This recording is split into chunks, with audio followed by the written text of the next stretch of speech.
Good morning, everyone. The time is now 9:30. I will call the August 8th, 2023 regular meeting of the Township Board of Supervisors to order. Please stand for the pledge. Pledge allegiance to the flag of the United States of America and to the republic for which it stands, one nation, under God, indivisible, with liberty and justice for all. Okay, we're going to ask for any public comment on agenda items other than development or rezoning.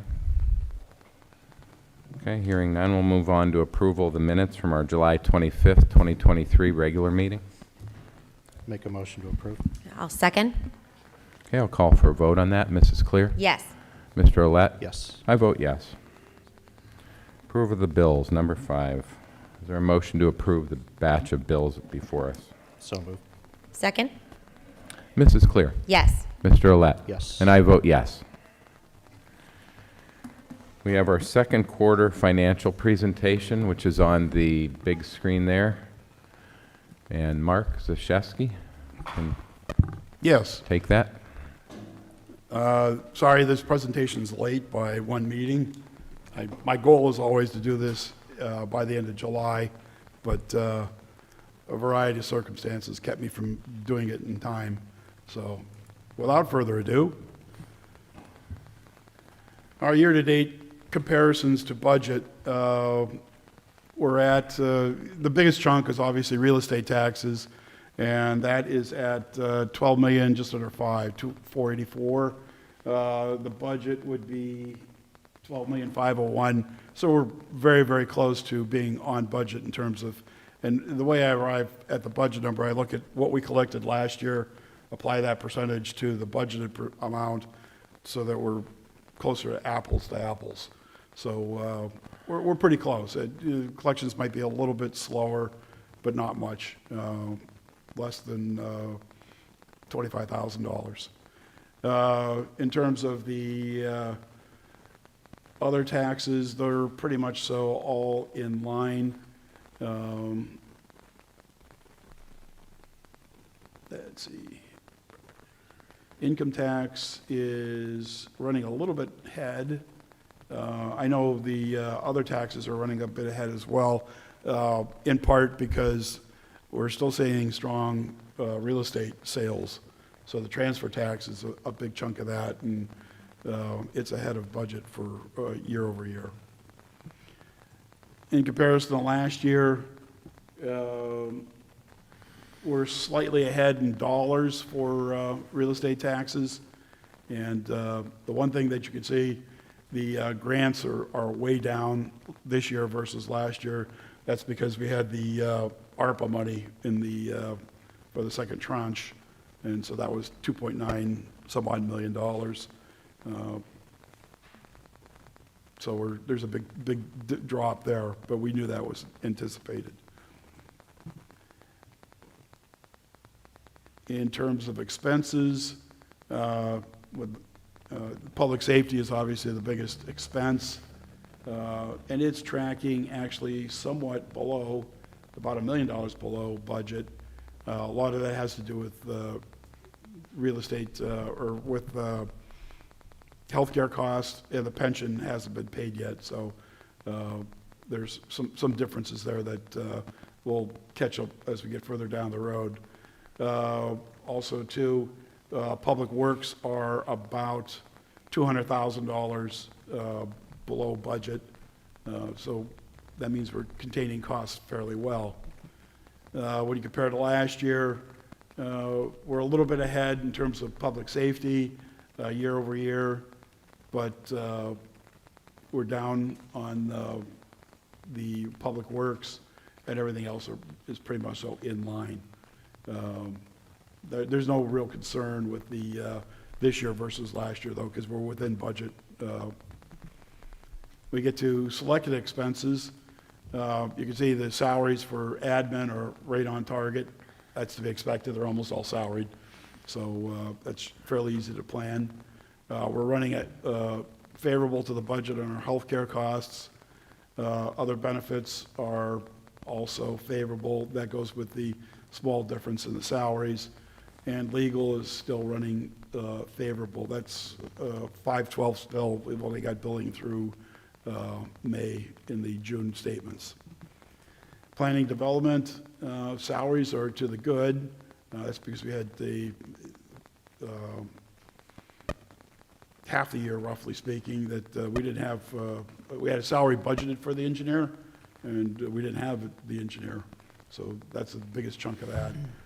Healthcare costs are, we're getting slammed there, but we've got a couple of people that have hit stop loss. So that won't increase significantly over the balance of the year. That's why you have stop loss. You can't ever predict which departments are going to get hit particularly hard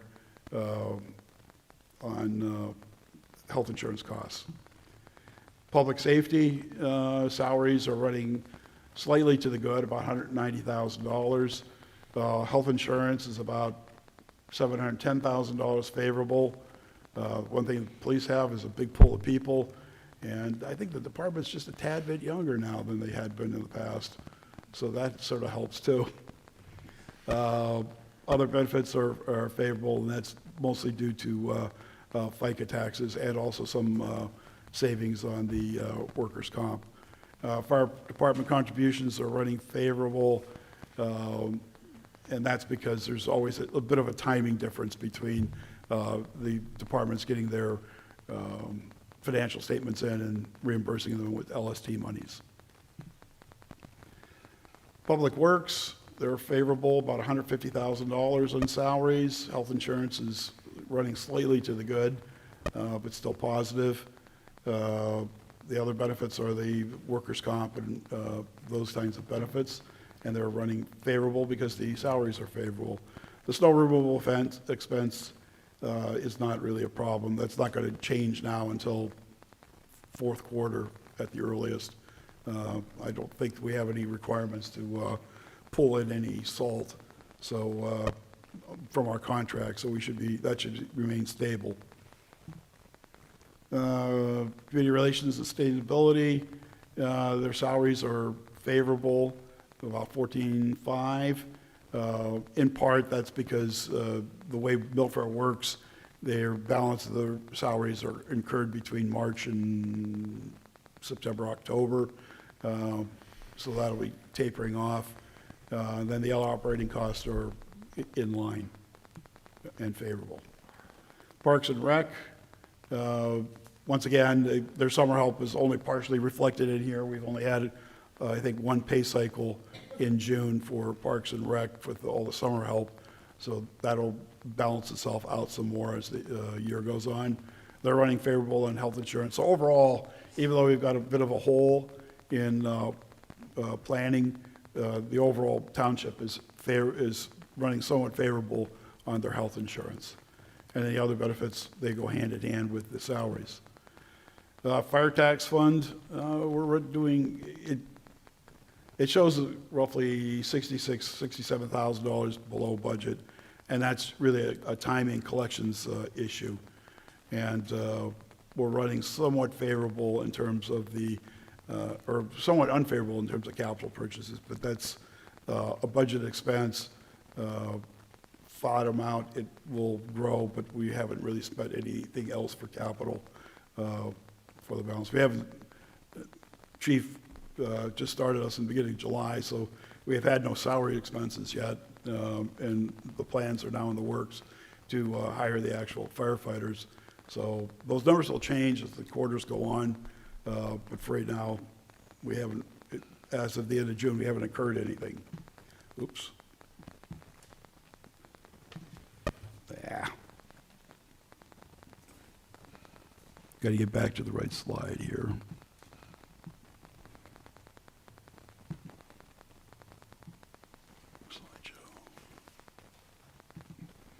In terms of the sewer revenue fund, the budget and the actual for revenue are right on track. The operating expenses are running favorable to budget and below last year. The administrative expense is right around the budgeted amount, but higher than last year. And although we were projecting a deficit for the budget. We aren't tracking quite as low to that. And looking at various selected aspects of the revenue fund, you can see we're about $40,000 ahead on revenue. Wages are running about $70,000 positive.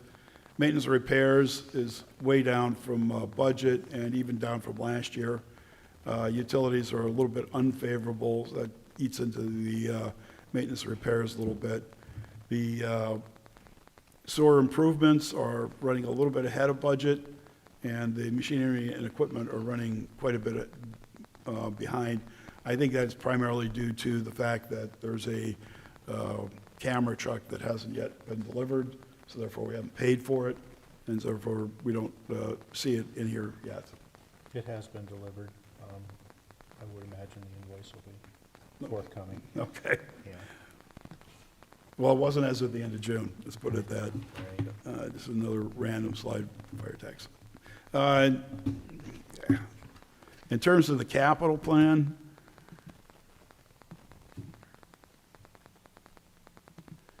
we have $19 million budget. We've committed about $7.6 million. One of the big things that isn't in there spending-wise yet is the road paving plan. It really just started getting underway at the end of June, and we hadn't made any payments at that point yet. That will pick up as we get to the third quarter, because that has to be done by the end of September anyhow. And so we'll see that number change with the monies for the paving plan. Now, finally, questions. Thank you, Mark. Very informative. Very good. Appreciate that, Mark. Okay, next up is our number 7, Ordinance 2023-6, Noise Control Ordinance. Lydia? Yeah, thank you, Mr. Chairman. Ordinance 23-6, I did mention this at our last meeting that it would be advertised, but this ordinance will be amending Chapter 40, Article 7, the noise control ordinance, to just update the references to the new, to conform to the new zoning district designations. If you recall, the noise ordinance is enforced based on what zoning district you're in terms of how many decibels are acceptable. And when we updated the zoning ordinance in 2022, some of the districts were renamed, and we have a new district that we've added, the Presque Isle Gateway District. And so this is simply just amending to correct those designations and add the PI district. So it would be my recommendation to approve this ordinance. Okay, thank you, Lydia. Is there a motion to approve Ordinance 2023-6? Make a motion to approve? I'll second. Mrs. Clear? Yes. Mr. Olet? Yes. I vote yes. The saldo, under review. Lydia? Yes. No new updates on that. I'm going to get a meeting on the books, though, with Matt and with Rob and Mark Shaw when he's back in town. Okay, very good. We have a standard bridge reimbursement grant agreement. Matt? Thank you. Good morning. If you'll recall, back in April, we were approached by the Metropolitan Planning Organization, the MPO, stating that PennDOT had some bridge maintenance funds, waterproofing funds, that they would like to offer to the township to waterproof 3 bridges in Millcreek: the Zimmerly Road Bridge, the Gary's Road Bridge, and the Evans Road Bridge. We did, back on April 27th, indicate our willingness to participate in this program. The program would cover 95% of the costs of these improvements, and the township would be responsible for 5%, which was an amount around $14,700. After our indication that we'd like to participate in the program, PennDOT has moved forward and given us agreements that need to be signed, as well as a resolution that would be in front of you as the next item in order to authorize people to sign said agreements.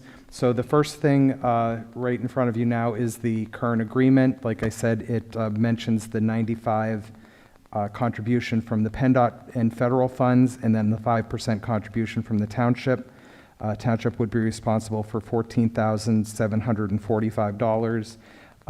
Combination of federal and state would pay about $280,000. So we felt that was a good deal. So the agreement in front of you would need to be signed. And then the next item, I guess, if we want to move on to the resolution, is what authorizes the signatories for that agreement. The Department of Transportation requires that the people that sign the agreement are ones that are in their reimbursement system. They have an electronic reimbursement system. Those officials are Mark Shaw, the township solicitor, and Rob Rodemoyer, the township engineer. And so the resolution 2023 R31 indicates the township's acceptance of the agreements with PennDOT and then designates either Mark Shaw or Robert Rodemoyer to be the signatory to execute all documents. Okay. Thank you, Matt. Any questions or comments on the reimbursement grant agreement and associated resolution 2023 R31?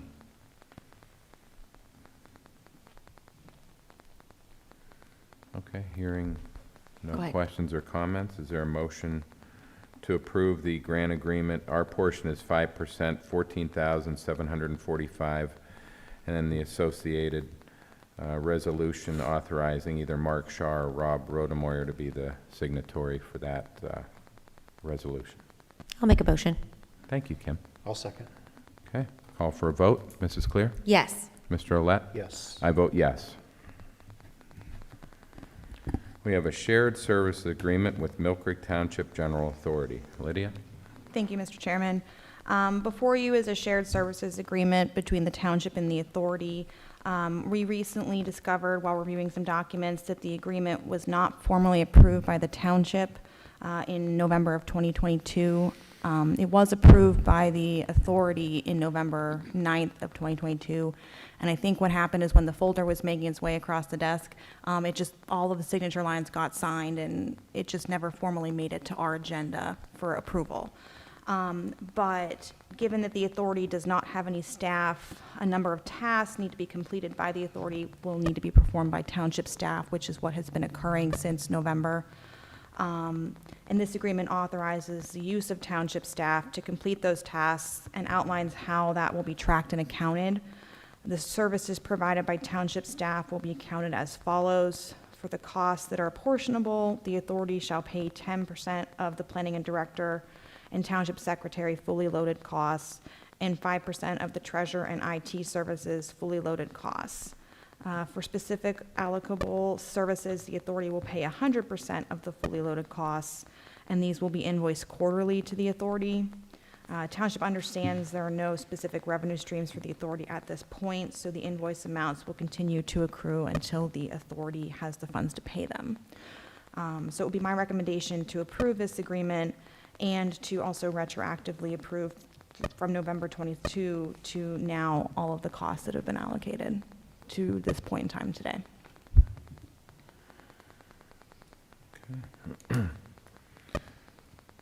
Any questions or comments on this? Mark, do you have anything to add? Or No, they've been duly billed for the 2 quarters, actually the 3 quarters, because we did it for the last quarter of 2022. Okay. All right, is there a motion to approve? I'll make that motion. And I'll second. Mrs. Clear? Yes. Mr. Olet? Yes. I vote yes. Amended agreement with Waste Management for trash and recycling collection. Lydia? Yes, this item and then as well as the Erie Waterworks agreement are minor amendments. As you recall, we have a 5-year contract with Waste Management for collection of residential trash services. And we, in March of this year, transferred billing of that to the township or the township's designated contractor, which in this case is Erie Waterworks, to bill and collect all of the trash account charges, just to streamline the process. And as part of that March amendment to the agreement, Waste Management was still going to be billing for any extra toters or special collection services such as backdoor service. But they've requested that we push all of that billing to Erie Waterworks just to streamline collection on their end as well. Erie Waterworks has no issues with that, so this is simply amending the agreement to indicate that extra toters that are customer requested, so this doesn't impact anybody unless you've requested a toter, and backdoor service, which was not previously provided for in the contract, but we're adding that. It's a service that Waste Management offers to disabled individuals, and I think any elderly and anybody that requests it, where they will pick it up from your back door rather than at the curb. That is an extra fee as well. So that's, again, only if you request it. It's been added into the contract and will only go on your bill if you're requesting that service. So the waste management agreement simply amends to include the backdoor service and then also to clarify who is responsible for billing those services. Be my recommendation to approve that amendment, Okay. subject to waste management giving us all the signed stuff back. Okay. Is there a motion to approve this amendment to the agreement with Waste Management as presented? Yes, I'll make a motion. I'll second. Mrs. Clear? Yes. Mr. Olet? Yes. I vote yes. And Erie Waterworks, yep. yes, so this is simply amending, we've had an agreement with Erie Waterworks since 2018 where they've been billing our sewer charges and collecting those. In March of this year, we amended the agreement so that they would now be providing for the waste collection, trash collection. And this is just simply amending that agreement further to clarify that they will also be handling the billing for extra toters and the backdoor service. It'd be my recommendation to approve that. Okay, thank you, Lydia. Is there a motion to approve this amendment as well? Make a motion to approve? I'll second. Mrs. Clear? Yes. Mr. Olet? Yes. I vote yes. Number 14 on our agenda is a financial security release request. Matt, do you have this? I do. Okay, sir. Sorry, thank you. Yes, this is the financial release request for a single-family dwelling at 880 Arbuckle Road. The owner and developer, Christine Farrington, is requesting release of the remaining funds for the financial security. The township was waiting on the final improvement, which was establishment of the proper amount of vegetated cover for the rain garden in order to release this money. It has been inspected and that cover is present, so no further improvements are required. We do have a form in front of you signed by Township Engineer Rob Rodemoyer indicating that the financial security may be released. And so at this time, I would recommend release of Northwest Bank check number 408258 in the amount of $1,650. Is there a motion to approve this financial security release? So moved. Second? Mrs. Clear? Yes. Mr. Olet? Yes. I vote yes. Sewer extension request. Matt? Thank you. This is a request by Dave Wright from the Township Engineering Department. This is for West Ridge Estates Phase Number 2, a sewer extension to serve those new apartments. In front of you is an agreement for the sewer extension signed by the developer. The developer has paid all the required fees, and so at this time, we would recommend approval of this sewer extension agreement. Thank you, Matt. Is there a motion to approve the sewer extension agreement with West Ridge Estates Phase 2? So moved. Second? Mrs. Clear? Yes. Mr. Olet? Yes. I vote yes. Corrective lien mortgage satisfaction for 1722 Bible Avenue. Lydia? Thank you, Mr. Chairman. We received a request from an attorney associated with, I think it's the sale of this property, requesting that we file a corrective mortgage satisfaction related to this property. This was something that the title insurance company is requiring. A previous satisfaction was filed, but it failed to correctly reference the initial mortgage book and page. This is a slightly unique request in that I don't believe the township issued a mortgage. I think this came through the Erie County Housing and Development Authority, and it might have been a rehabilitation mortgage to correct some issues with the property.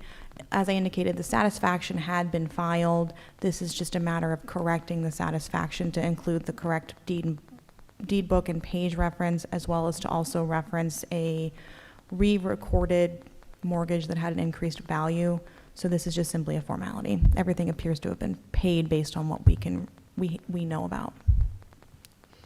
So And might- we did do some research to try to,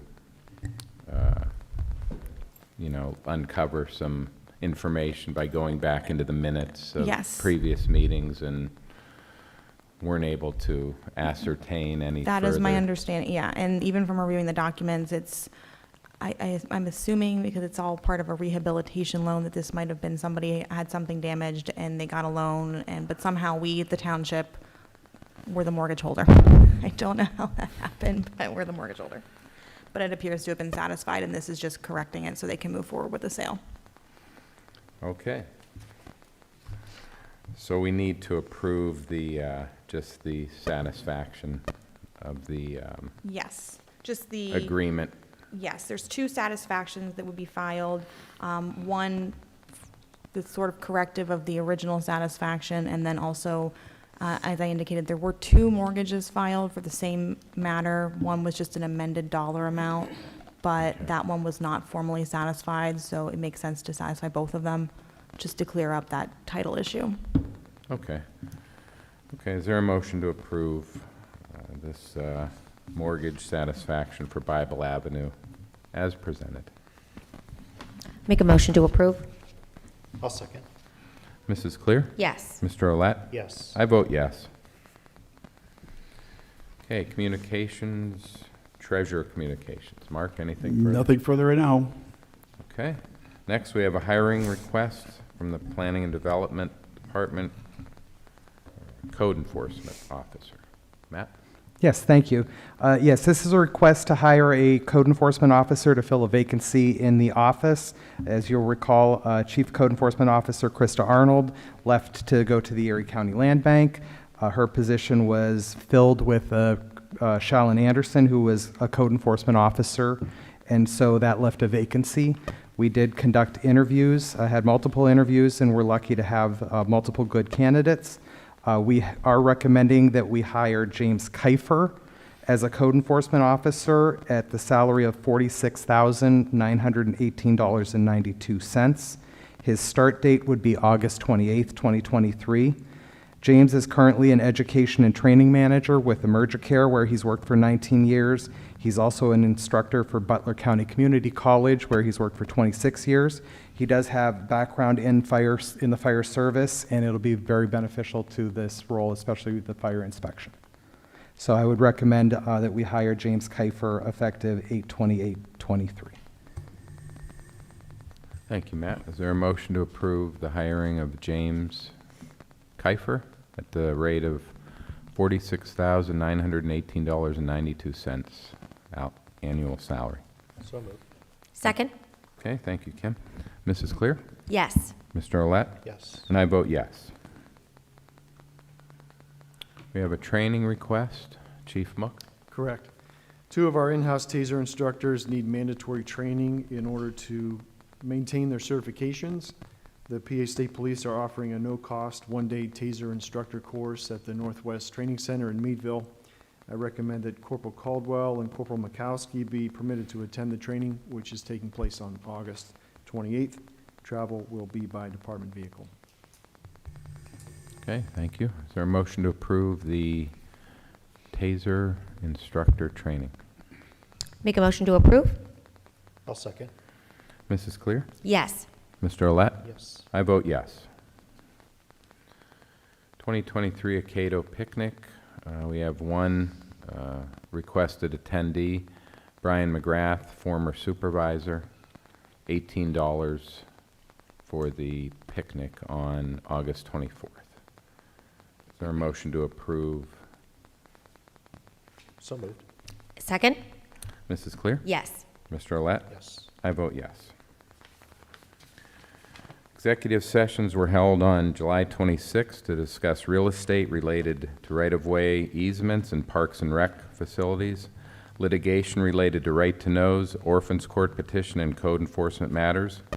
And on August 3rd, real estate related to right-of-way easements and parks and rec facilities, and also litigation related to right-to-know and orphans court petition.